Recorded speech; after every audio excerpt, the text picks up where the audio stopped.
Atau non Pak Heri sudah bergabung di PRFM. Pak Heri, apakah ini sudah ada tinjauan langsung terutama terkait lokasi kejadian, ada pernyataan bahkan dari Kapolda bahwa jalur tersebut memang tidak dihususkan untuk bus seperti itu, Pak Heri? Ya, memang betul yang disampaikan oleh Pak Kapolda bahwa jalan itu kan jalan provinsi dengan ROW atau kelas jalannya saya pamer, jalan yang tidak diperuntukkan untuk kendaraan bersumbu 3 ke atas begitu. Dan oleh karenanya selama ini pun yang melalui jalan itu maksimal itu kendaraan 3/4 ya, bis 3/4. Baik, dan melihat lokasi kecelakaan ini, apakah memang cukup curam seperti itu dan juga menyikapi laka lantas ini yang bahkan menewaskan 27 orang, melihatnya seperti apa nih Pak Heri? Kita hasil olah TKP tadi saya mengikuti dengan seksama yang dilakukan oleh kepolisian menggunakan teknologi yang demikian canggih sehingga nanti masyarakat dan publik bisa mengetahui rekonstruksi ya, kurang lebih hampir 60% persis seperti kejadiannya secara 3 dimensi. Dan sebelum itu dilakukan, kemudian disampaikan dalam FGD, kemudian secara resmi pihak kepolisian menyampaikan kepada publik, indikasinya memang saya perlu menyampaikan ini kelihatannya gabungan di antara kondisi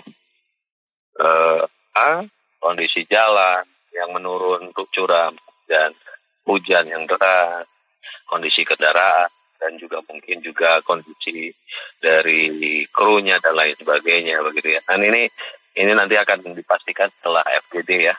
Tapi tadi banyak sekali informasi dan referensi di lapangan yang kita bisa lihat ya, termasuk kenapa Gadril tidak bisa kuat menahan dan lain sebagainya. Baik, Pak Heri, ini dari dugaan sementara, apakah juga bus ini dinilai layak untuk beroperasi atau seperti apa nih Pak? Saya tidak bisa memastikan sebelum ada penahanan administrasi yang lebih lanjut ya, tetapi informasi yang kita dapatkan ini bis 2018, sehingga masih cukup muda ya. Kemudian kirnya, meskipun kirnya dikeluarkan dari Provinsi Jawa Tengah, tapi memang masih berlaku informasi sementara yang saya dapatkan. Dan ini agak sedang dalam penyelidikan, ketika FGD akan disampaikan. Apakah juga lokasi tersebut memang begitu berdekatan dalam tanda kutip tidak ada pembatas antara jurang dan juga dengan badan jalan, Pak Heri? Ya, tadi dari ROW 7 meter itu langsung ke jurang ya, langsung ke lembah sedalam kurang lebih 10-15 meter yang ada sungai di bawah. Begitu, sebelah kanannya itu tebing. Dan itu ada di kelokan yang tajam dan menurun. Dan turunan ini adalah kelokan yang kesekian dan merupakan bagian dari turunan panjang dari turunan di atasnya begitu. Jadi memang ini turunan panjang yang cukup curam ya. Oke, baik. Pak Heri, apakah ada dugaan sementara bus ini tidak kuat menanjak atau memang oleng jatuh langsung ke area jurang? Perlu dipahami ini dari atas ke bawah ya. Jadi meskipun tanjakan cair, tetapi kejadiannya itu dari atas ke bawah sehingga bukan nanjak tetapi menurun. Oke, baik. Jadi dugaannya adalah ini terperosok langsung ya Pak ya ke jurang seperti itu Pak Heri? Oleng dulu. Dengan penyebab yang nanti mungkin akan disampaikan oleh pihak kepolisian, entah itu mungkin remblong, entah itu ada masalah lainnya, cuaca dan lain sebagainya. Oleng dulu, kemudian menjelang titik jatuhnya itu sempat terguling, terbalik, dan menimpa Gadril dan lanjut ke jurang yang 10 meter tadi. Baik, apakah ada upaya nanti ke depan nih Pak untuk memasang mungkin pengaman lebih lanjut karena meminimalisir kecelakaan yang sama di masa mendatang nih Pak Heri? Ya, betul sekali Kang Irfan. Ini tadi kita juga sekaligus mengevaluasi menilai apa saja yang kurang begitu ya.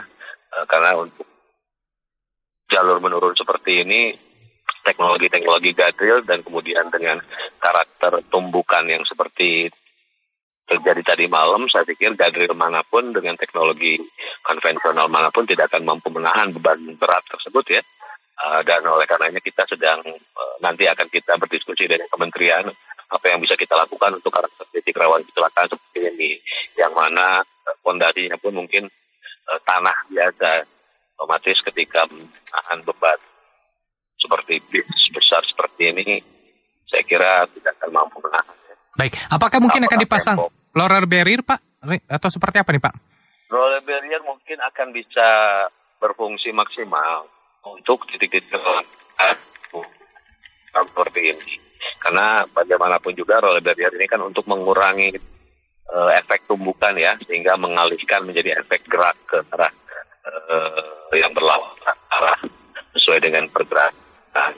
Jadi kalau untuk mengurangi bisa, tetapi kalau untuk curam seperti ini kita sedang menghitung di lapangan apakah perlu roller barrier atau tidak. Tim kami sedang mencermati. Baik. Kalau roller barrier kita akan pasang roller barrier. Kalau kita lebih kuat dari itu, apakah tembok penahan dan lain sebagainya, dan itu dimungkinkan secara regulasi, saya kira kita.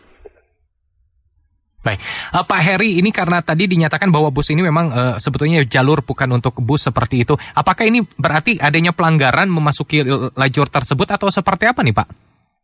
Ini masih dalam tahap penyelidikan ya, apakah ini melanggar atau tidak. Tetapi sekilas bahwa memang jalan itu bukan untuk bis besar seperti disampaikan oleh Pak Kapolda. Ya bahasa simpelnya memang adalah ada pelanggaran penerobosan atau entah mungkin tidak mengetahui aturan dan lain sebagainya, entah karena rambunya yang hilang seperti yang tadi saya sampaikan di awal, karena rambu selama ini ada begitu, tapi mungkin dalam perjalanan hilang dan lain sebagainya. Oke, baik. Pak Heri, berarti kalau dugaan ada pelanggaran, apakah ini akan ada sanksi misalnya dari PO Bus tersebut atau seperti apa? Karena ini mungkin dari luar provinsi mungkin Pak Heri. Bisnya bis Subang ya. Oh, oke. Baik. Tetapi kirnya kir Jawa Tengah sedang dalam konsultasi ke. Nanti kita lihat setelah hasil KPD ya.